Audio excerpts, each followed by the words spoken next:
Moi kaikki! Mä oon tänään täällä Seoulin kansallismuseon puistossa. Eli oon täällä puistossa just nyt, täällä ei oo ketään muuta. Oikeesti tää on niinku paras hetki tulla Koreaan, kun täällä ei oikeesti oo melkein ketään muuta. Mut joo, mä tulin tänne. Tän nimi oli Dragon Falls, kun tän museon alueella on ihan hirveästi puisto. Joo, anteeksi, mulla on tää maski, kun melkein kaikki käyttää maskia vielä ulkona.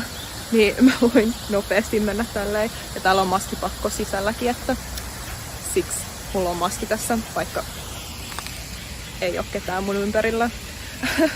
Niin vaikka mä menen jonkun ohi, niin melkein kaikilla on vieläkin maski päällä. Mut kuitenkin, mä oon täällä, tän vesialueen nimi on Dragon Falls, eli lohikäärme putous. So putous means falls, putous.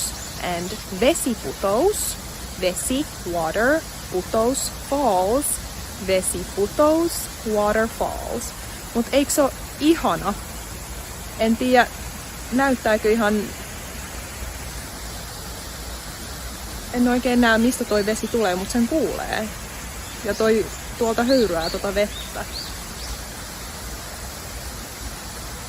Ne on kato laittanut tollei noitten kivien viereen jotkut suihkulähteet, eli sieltä tulee silleen vettä noista pienistä suihkuista noitten vesien vieressä. Oota, mä näytän teille.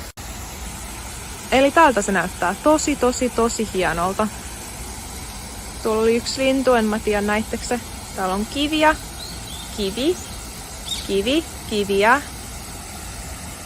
vettä.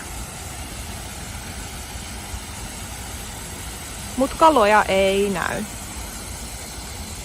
Tässä on iso puu. Ja penkkejä, yksi penkki, penkkejä. Sit tässä pitäisi ottaa kengät pois, jos tähän haluaa istahtaa. Eli tämmönen paikka tää lohikäärme putous on. Korean kansallismuseo. Ja tästä te voitte lukea tästä vähän enemmän. Mut joo, tämmönen paikka tää on. Kiitos kun katsoitte tämän videon ja nähdään ensi videossa. Moikka!